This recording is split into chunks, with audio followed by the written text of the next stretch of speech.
Bully pours sticky superglue in new black student's hair. What she did shocks everyone.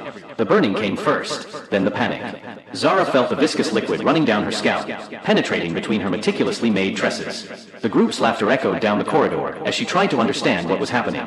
When her fingers touched the sticky substance and the chemical smell invaded her nostrils, the terrible reality became clear. Industrial superglue, purposely poured over her hair, on her braids that had taken 8 hours to make, on such an important part of her identity. What happened next left the whole school in shock, turning a story of cruelty into a lesson that no one would ever forget. It was only Zara's third day at Westwood High. At 16, after 5 moves in 3 different states due to her father's military work, she had learned to adapt quickly. But this time would be different. She promised herself that she wouldn't be invisible, that she wouldn't put her head down, that she would finally make her mark. What she didn't know was that Jason Reynolds, the captain of the soccer team, already had other plans to make her unforgettable. "I thought I was improving the look," Jason laughed, waving the empty tube of superglue while Zara tried to process what had just happened. That Medusa hair needed a way to stay put. The circle of students formed instantly. Smartphones pointed, muffled laughter, a few looks of horror. The school nurse, called away in a panic, looked at Zara's hair and shook her head. "There's not much we can do here. You might have to shave it all off." Shave it off. All of it. The braids that her grandmother, with hands full of stories and wisdom, had braided last weekend. The braids that carried the memories of generations. The braids that were part of who she was. "It was just a joke," Principal Peterson sighed as he looked over his glasses. "Jason will have a 2-day internal suspension. I suggest you go home and sort this out." He pushed in an excused absence form as if he were doing an extraordinary favor. On the way home, with her jacket covering her hair now hardened and deformed by the glue, Zara's cell phone vibrated. A notification. The video was already circulating in the school groups. Her moment of humiliation, captured forever, being shared with cruel comments. That's when something inside her changed. Between the silent tears streaming down her face, a certainty emerged. It wouldn't stay that way. What nobody knew about Zara Williams was that, before the constant changes, before she became the quiet girl who tried not to attract attention, she had been the president of the student council at her old school. The girl who organized protests when the principal tried to cancel the prom due to lack of funds. The girl who never, ever let an injustice go unanswered. And now, as she walked home with her hair ruined and her heart broken, she knew exactly what she was going to do. A strategy that wouldn't involve revenge, but justice. An answer that no one, especially Jason Reynolds and Director Peterson, would ever expect. If you're wondering how a single girl could stand up to an entire system that seemed to protect bullies, don't change the channel. Because what Zara did in the next 48 hours not only changed her own story, but rewrote the rules of an entire school. If this story is already getting your heart racing, don't forget to subscribe to the channel so you don't miss the unfolding of this stunning confrontation. What would happen when Zara returned to school? How would she cope with the stares, the laughter, the humiliation? And most importantly, what would her response be to those who tried to break her spirit, but had no idea of the fire they had just lit? That night, Zara didn't cry anymore. Sitting in the bathroom, she watched her reflection in the mirror as her mother, Elena, gently tried to remove the glue from her braids with a mixture of acetone and oil. The pain was acute, but Zara didn't seem to feel it. Her mind was elsewhere.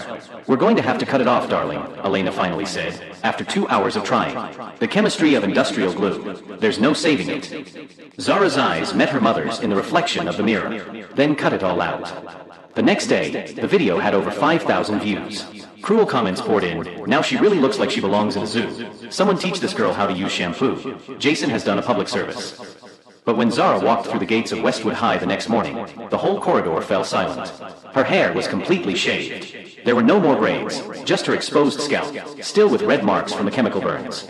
She wore a colorful scarf tied around her head like a crown, and walked with her shoulders high, gaze fixed ahead. "You shouldn't have come back so soon," whispered Mia Chun, one of the few students who hadn't laughed during the incident. It was the first time anyone had spoken directly to Zara since she had arrived at the school. "I don't run away," Zara replied simply. In history class, Mrs. Bennett noticed the marks on Zara's scalp when her scarf slipped slightly. After class, she called her over. "That wasn't an accident, was it?" she asked, her eyes showing genuine concern. "The principal has already dealt with it," Zara replied mechanically. 2 days internal suspension for Jason. Mrs. Bennett shook her head, indignant. Chemical burns deserve more than 2 days suspension. That's assault. During lunch, Zara sat alone. She watched Jason from across the cafeteria, surrounded by friends who were still laughing and occasionally glancing in his direction. He seemed untouchable, protected by his status as a star athlete, his name on the trophy wall, his father on the school board. "Can I sit down?" A voice interrupted his thoughts. It was Mia, holding her tray, accompanied by a tall boy with a professional camera slung around his neck. "This is Alex Rivera, from the school newspaper," Mia introduced as they sat down. "He wants to talk to you." Alex looked around nervously. What happened to you is totally wrong. And it's not the first time Jason has done something like this and got away with it. Last year it was Layla Morris, Mia added. He threw his crutches into the pool during PE. The school said it was an accident. And with Tyler Kim, Alex continued. They posted doctored photos of him in the locker room. Tyler ended up transferring schools. As they spoke, Zara remained silent, processing each piece of information. A pattern was forming in her mind. "Why are you telling me this?" she finally asked. "Because we're tired," Mia replied. "And because you seem to be the only person who isn't afraid." That afternoon, Zara was called to the principal's office. Jason was there with his father, a man in an expensive suit with an impatient expression. "Ms. Williams," Principal Peterson began, with false cordiality, "Mr. Reynolds Sr. has kindly offered to pay for a hair treatment for you. A luxury salon downtown. A nice gesture, don't you think?" Zara looked directly at Jason, who flashed an arrogant smile, then at her father. "No, thank you," she replied calmly. "I'd rather keep the evidence of what your son did to me." The smile on Jason's face faltered momentarily. "Evidence?" Mr. Reynolds laughed nervously. "It was a teenage prank gone wrong. My son is already being punished appropriately." "Is he?" Zara asked, taking out her cell phone. "Because he's on internal suspension, but last night he posted this." She showed the director Jason's Instagram, a photo of him holding a tube of superglue with the caption, "Always got more where that came from, haha." When she got home that afternoon, Zara found an envelope on the doorstep. Inside, a USB stick and a note, "You're not alone. AM and others." The flash drive contained something that made her eyes widen. Dozens of videos, messages, testimonies. A meticulous documentation of 3 years of abusive behavior by Jason and his group, all carefully filed and dated. That night, while her family slept, Zara worked tirelessly on her laptop. Her father, a military veteran who taught her the importance of strategy, always said, "In an unfair battle, you don't need a bigger gun, you need a different battlefield." What no one at Westwood High imagined was that Zara wasn't just planning to defend herself, she was building a case. A case that wouldn't depend on Principal Peterson's goodwill or Mr. Reynolds' money. A case that would change the rules of the game completely. Meanwhile, less than a kilometer away, Jason was frantically deleting posts from his social networks. Something in that girl's eyes disturbed him. She hadn't reacted like the other victims. She hadn't begged, she hadn't hidden. And that made him uneasy. What Jason and his friends didn't know was that, while they were deleting evidence, the file was already being built. And in 24 hours, the hunter would become the hunted, in a twist that would bring Westwood High to its knees. What exactly had Zara discovered in the file she had received? How would she use that information? And most importantly, when an entire system seems to protect the oppressor, what power could a single girl have to change everything? The next morning, Westwood High awoke to a transformation. Posters covered the corridors, each with a different picture. Jason knocking Layla's crutches into the pool. Jason and his friends mocking Tyler Kim.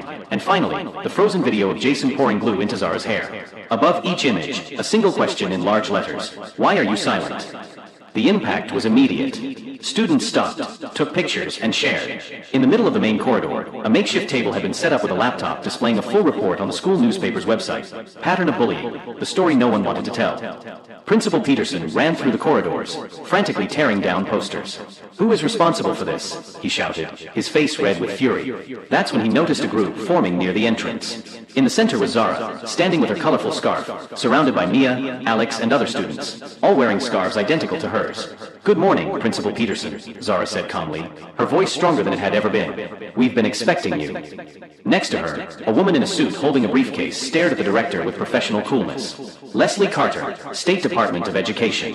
We have received a very detailed complaint about systematic patterns of bullying at this institution and administrative failure to protect vulnerable students." The principal's face went from red to white in seconds. "I don't know what you're talking about. All incidents have been dealt with in accordance with our policies." "Interesting policies," Zara commented as Alex handed Mrs. Carter a dossier.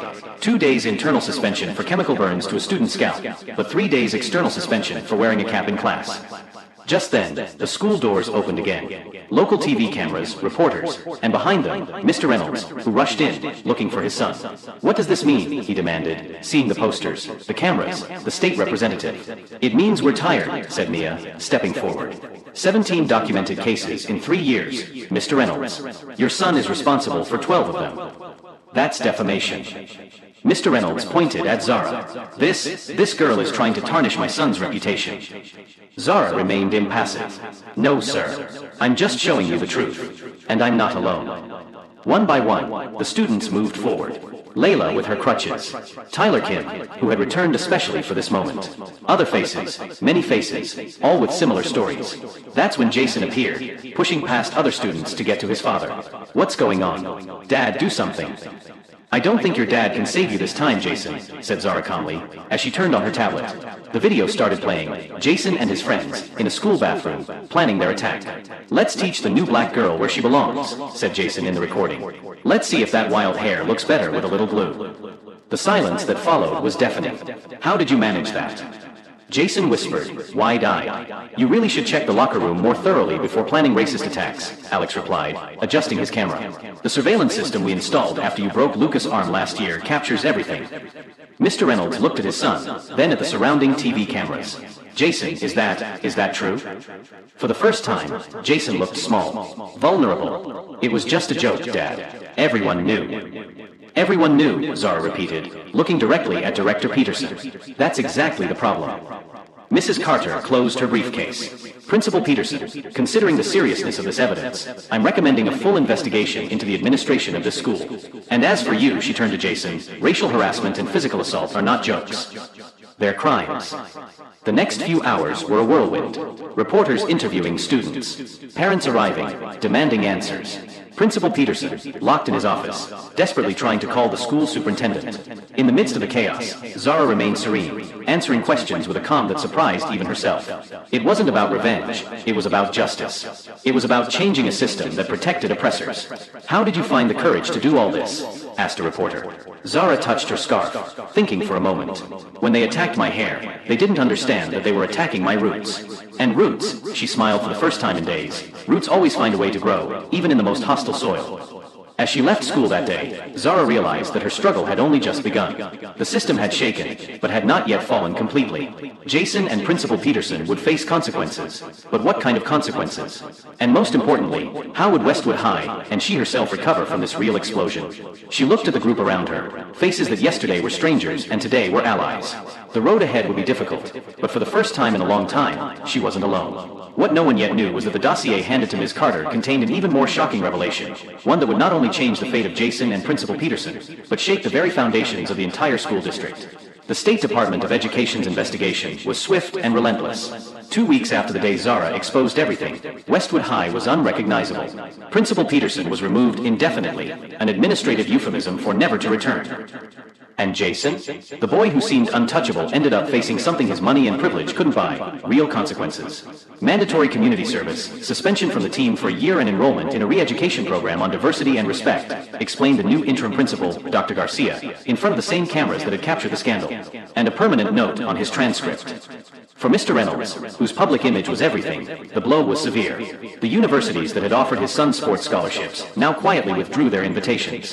The empire built on prestige and influence crumbled in a matter of days. But for Zara, the victory was not in the punishment. It was in the transformation she witnessed as she walked through the corridors. I never imagined we could do this, confessed Mia as they walked to the first meeting of the school's new Diversity and Inclusion Committee, an initiative created by Zara and unanimously approved by the school council. In the center of the library, Zara smiled at how full the space was. Faces of all colors, ages, and backgrounds. Students who had barely spoken to each other before were now enthusiastically sharing ideas. Even some of Jason's old friends were present, visibly uncomfortable, but present. We're not here to point fingers, Zara began, her voice calm but firm. We're here to rebuild. When I was attacked, I lost my hair, but I gained a voice. And that voice isn't just mine, it's everyone's who has ever been silenced in the school. In the back row, a familiar figure caught her eye. Jason, head down, sitting alone. The boy who had seemed like a giant weeks ago now seemed smaller, more human. When his eyes met Zara's, there was no more arrogance, just genuine shame. After the meeting, he approached hesitantly. I didn't expect you to let me in, he muttered. If I excluded you, I'd be doing exactly what you did to me, replied Zara. The difference between justice and revenge is that justice builds, not destroys. That afternoon, Zara received an unexpected visitor at home. Layla Morris, the girl with the crutches, was holding a small box. It's a present, she explained shyly. From all of us. Inside was a small gold brooch in the shape of a crown. On the back was an inscription, to Zara, who taught us that our greatest strength comes after our greatest pain. The next day, her phone rang. It was a documentary producer. "Your story is inspiring schools across the country," explained the voice on the other end. "We want to document how a single student changed an entire system."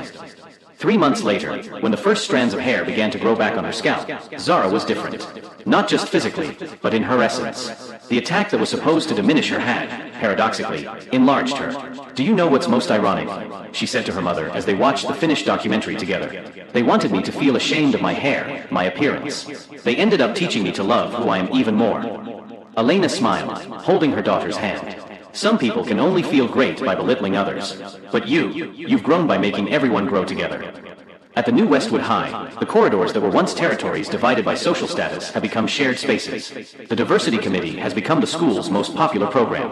And Zara's story became a case study in schools across the country on how to confront bullying and institutional racism. Jason eventually graduated, without scholarships, without degrees, but with a lesson that no class could teach.